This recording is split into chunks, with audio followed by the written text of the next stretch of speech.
कानी बहू। किशोरी लाल जी के बेटे राघव की शादी की बात जगह जगह चल रही थी, लेकिन किशोरी लाल जी को कोई लड़की पसंद ही नहीं आती थी। और उसकी एक ही वजह थी, किशोरी लाल जी का लालची होना। उनको लड़की वालों से मोटा दहेज चाहिए था और इसी चक्कर में एक दिन वो एक बहुत पैसे वाले के घर अपने बेटे का रिश्ता लेकर पहुंचे। उस आदमी का नाम था ओम प्रकाश। देखिए किशोरी लाल जी, मेरी एक ही बेटी है और मेरी सारी संपत्ति जायदाद सब कुछ मेरी बेटी नैना का ही है। पापा, नाम से लगता है बहुत खूबसूरत होगी। कितना अच्छा नाम है ना, नैना। ओ वैसे बात तो सही है आपकी। अब इतना पैसा है, ज़मीन जायदाद है, इकलौती बेटी, आप भी क्या करेंगे? सब कुछ उसे ही देंगे ना। बिल्कुल ठीक पहचाना आपने। बस बेटी की शादी और सारी जायदाद उसके नाम। पापा, बिना देखे हाँ कर दीजिए ना। इतना अच्छा रिश्ता फिर कहाँ मिलेगा? माला माल हो जाएंगे हम। मैं अपनी बेटी को बुलाता हूँ। अरे नहीं नहीं नहीं नहीं, आपकी बेटी का नाम नैना है, सुनकर ही लगता है बहुत सुंदर होगी। रहने दीजिए अंकल, मैं तो आपकी बेटी के नाम से ही इतना खुश हो गया हूँ कि उसे बिना देखे शादी करने को तैयार हूँ। अब तो मैं उसका चेहरा सीधे शादी के बाद ही देखूंगा। और इस तरह राघव नैना का चेहरा नहीं देखता और उससे शादी कर लेता है।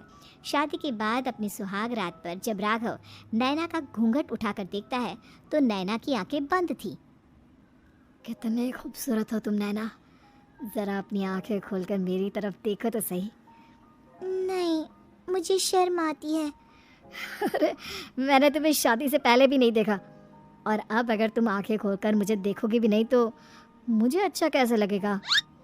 इससे पहले कि नैना अपनी आंखें खोलकर राघव की तरफ देखती, अचानक से लाइट चली गई और राघव नैना को पूरी तरह से देख भी नहीं पाया। अगली सुबह नैना राघव के लिए नाश्ता बनाकर लेकर आई। अरे ये क्या, आधा पराठा सेका हुआ है और आधा बिल्कुल कच्चा। ये तुमने क्या किया नैना? बहू, तुमने क्या आधा पराठा तवे से नीचे लटका कर रखा था जो आधा सेका है और आधा कच्चा? मुझे जितना दिखेगा उतना ही तो सीखूंगी ना पापा जी। जहाँ जहाँ मुझे नजर आ रहा था वहाँ मैंने सीख लिया, जहाँ जहाँ नहीं दिखा वहाँ कच्चा रह गया होगा। इसका क्या मतलब है? ये कैसा मजाक कर रही है तुम? अरे बहू, तुमने इतना लंबा घूंघट क्यों लगाया हुआ है? देखो, हमारे घर में बहुओं को बेटी की तरह रखा जाता है, और फिर तुम तो इतना सारा माल लेकर आई हो। देखो, ये घूंघट डाल कर रखने की कोई ज़रूरत नहीं है। हाँ नैना, पापा जी ठीक कह रहे हैं, तुम तो आराम से रहो, अपना ही घर समझो। नैना अचानक से अपना घूंघट उठा लेती है। अरे ये क्या पापा, नैना की तो एक आंख फूटी हुई है।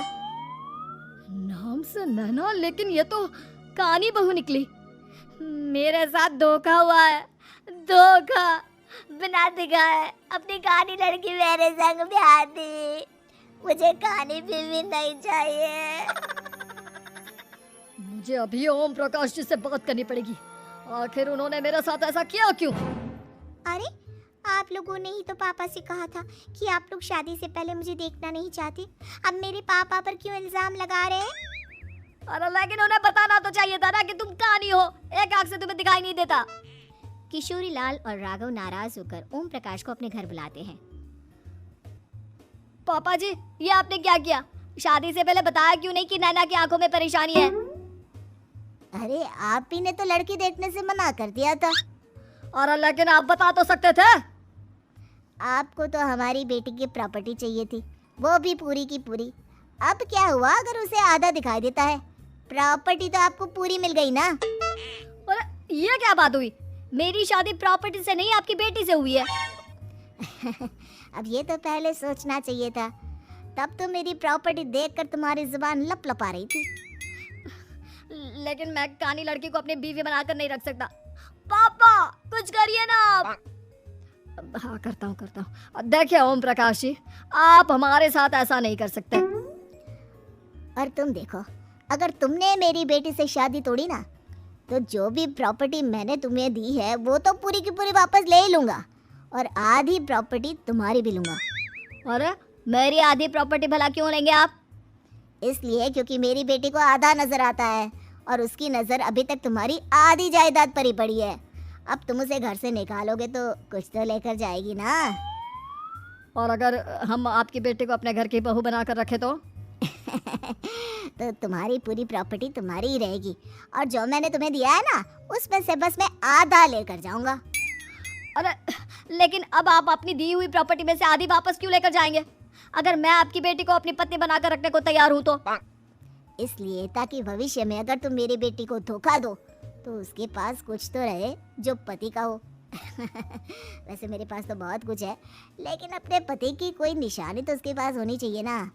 अब अगर तुमने मेरी बेटी को कहानी कहा तो तुम्हें प्रॉपर्टी भी कहानी ही मिलेगी, पूरी नहीं। जमाए राजा। किशोरी लाल और राघव समझ चुके थे कि वो बुरी तरह फंस चुके हैं और अब उनके पास वहां से निकलने का कोई चारा नहीं है।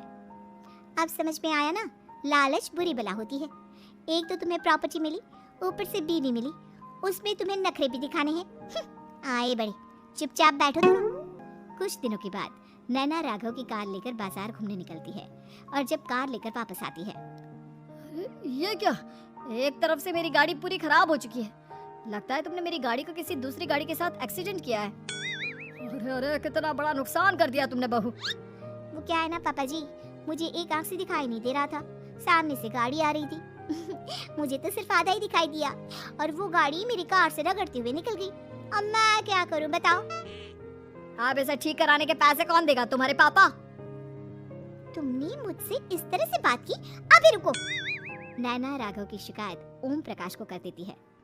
देखो राघव, अब जो मेरी आधी प्रॉपर्टी तुम्हारे पास थी ना उसमें से आधी और मैं लेकर जाऊंगा, क्योंकि तुमने मेरी बेटी को डांटा। अरे नहीं नहीं पापा जी, गलती हो गई, माफ कर दो। गलती की तो कोई गुंजाइश ही नहीं। अगली बार मेरी बेटी को डांटा तो बची हुई आधी में से आधी और ले जाऊंगा। लालच के चक्कर में हम दोनों ने बहुत बड़ी गलती कर दी बेटा। एक तो तुम्हें कानी बहू मिली और ऊपर से जो माल मिला वो भी काना। इस तरह राघव की हर एक गलती पर ओम प्रकाश उसकी प्रॉपर्टी का आधा आधा हिस्सा लेकर अपना सारा माल वापस ले गया और राघव को कानी बीवी से काम चलाना पड़ा। भाई लालच वाकई में बुरी बला है।